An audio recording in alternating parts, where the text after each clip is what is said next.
प्रभु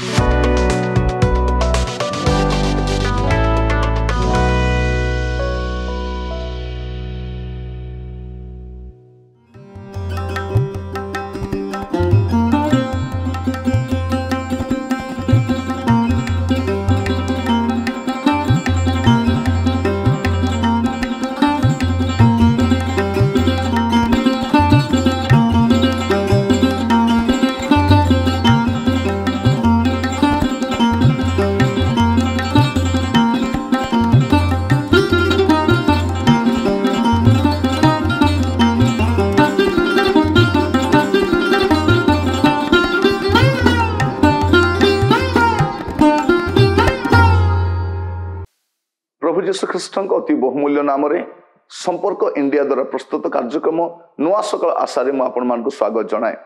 प्रभु प्रत्येक को बाहुल्य रूपे आशीर्वाद करूँ। दिन प्रतिदिन प्रभु वाक्य आम गुड़े विषय शिखुचु। मो प्रभु को धन्यवाद दिए। आज आप कार्यक्रम जड़ित होकर अशेष धन्यवाद जनाऊँ। आपण नियमित भाव में आम प्रार्थना करुवे आम आपण निमंते प्रार्थना करुछु। आज प्रसंग है नुआ जन्म नुआ सृष्टि। नुआ जन्म नुआ सृष्टि। जिते जड़े लोक नुआ भाव में जन्म हुए ता जीवन में नुआ सृष्टि मत देखा जाए। प्रथम गोटे पद पढ़ा द्वितीय कोरिन्थियो 5 पर्व तार 17 पद। एणु जदि कई ख्रीष्ट ठारे अच्छी तेबे से नूतन सृष्टि होई अच्छी। पुरातन विषय सब लोप पाई अच्छी। देख नूतन विषय सब होई अच्छी। एणु जदि कही ख्रीष्ट ठारे अच्छी। आगे ठारे नथिलु आमे बाहरे थिलु। ख्रीष्ट को बिना जीवन काटुथिलु। ख्रीष्ट विरोधी जीवन काटुथिलु। आमर जीवन शैली अलगा थिला। आमर गतिविधि अलगा थिला। किंतु गोटे दिन आसिला आमे ख्रीष्ट ठारे आसिलु। एणु जदि कही ख्रीष्ट ठारे अच्छी तेबे से नूतन सृष्टि होइछि। नूतन सृष्टि और लिखा जाए पुरातन विषय सब लोप पाई। जे नुआ सृष्टि ता जीवन रो पुरातन विषय सब लोप पाई। देख नूतन विषय सब होई अछि। जते जन लोक नुआ सृष्टि हुए नुआ विषय हुए पुराना विषय सब लोप पाए। से प्रक्रिया ए दिन में आम देखि पारुछु।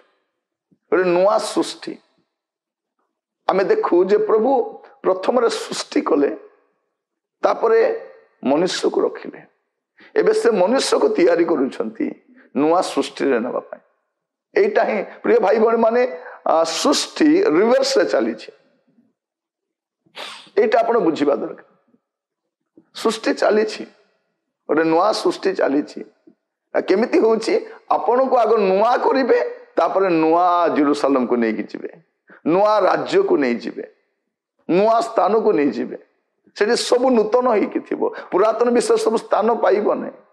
तेणु आम पुराना जीवन जो रहीचु आमको कौन करने पड़ो नुआ सृष्टि होगापी पड़ो। ए नुआ सृष्टि केमिति आरंभ हुए? एटा नुआ जन्म रु आरंभ हुए। जोहन को पुस्तक तार 3 अध्याय तार 3 पद। जोहन 3:3 लिखा जाउछि यीशु ताक उत्तर देले सत्य सत्य मु तुम कहूछि पुनर्बार जन्म न हेले केई ईश्वर को राज्य देखि पारे नाही। पुनर्बार जन्म बा नुआ जन्म पुणी थरे जन्म नुआ सृष्टि। नुआ सृष्टि आरंभ केंति हुए? नुआ जन्म रु आरंभ हुए। नुआ जन्म हैला परे ता जीवन रे नुआ नुआ विषय सब देखा जाए। तार स्वभाव बदले तार चालीचलन बदले तार दृष्टिभंगी बदले सब नुआ हुए। तार कथबार्ता भी बदले। आपण को जीवन रे बदलुछि तो नुआ जन्म नुआ सृष्टि। प्रभु आपण को मत अनुग्रह करंतु से अनुभूति दे आमे जीवा समय रे आम जीवन रे वास्तव परिवर्तन देखिबा पई। जदि नूतन सृष्टि रे जीवा पई चाहूछु नूतन जन्म मध्ये लाभ करतिबा दरकार। जने नुआ जन्म लाभ करि नाहंती नुआ सृष्टि रे से जाई परिबेन।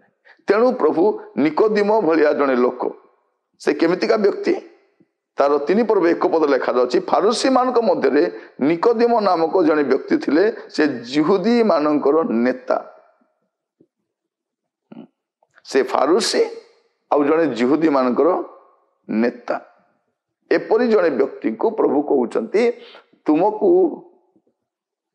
नुआ जन्म होगा पड़ो ए शास्त्र ज्ञान ए धर्म कर्म तुमको स्वर्ग को नहीं पार ना जब ईश्वर राज्य में प्रवेश करने चाहूच तुमको नुआ जन्म दरकार तेरे नुआ सृष्टि जापर। आज जो माने शास्त्रज्ञ माने पंडित माने विज्ञ माने धर्म कर्म लिप्त से कहवाई चाहे आरंभ हुए नुआ जन्म रे आमे पहुंची जीवा नुआ सृष्टि रे नुआ राज्य रे। प्रभु आपण मान को अनुग्रह करंतु ए वाक्य सुनिबा समय आसु अपना जीवन को सजाड़ू चक्षु बंद करवा प्रार्थना करबा पई जीवा। आपण जीवन को टिके समीक्षा करके देखंतु आपण नुआ जन्म लाभ करिसंति कि पुरातन जीवन को परित्याग करिसंति कि पुरातन स्वभाव पुरातन चालीचलन को परित्याग करिसंति कि नुआ सृष्टि रे आगो को बढ़ुचंती कि पुरातन विषय सब लोप पाई कि पिता परमेश्वर आपन को धन्यवाद दूची आज संवाद पाए। प्रभु नुआ राज्य रे प्रवेश करबा पाए नुआ जन्म नुआ सृष्टि दरकार। प्रभु आपन राज्यर अंशी हेबा पाए आमान जीवन गतिविधि को परिवर्तन करबा पाए आमान जीवन शैली को परिवर्तन करबा पाए आमान को सहायता करो। आज वाक्य जरिया रे कथा आइथिबार आपन को धन्यवाद दिए आदर महिमा गौरव आपन को दे प्रार्थना मोर प्राणर प्रिय यीशु को नाम रे मागिली आमेन। प्रभु आपण मान प्रत्येक को बाहुल रूप आशीर्वाद करंतु। नमस्कार।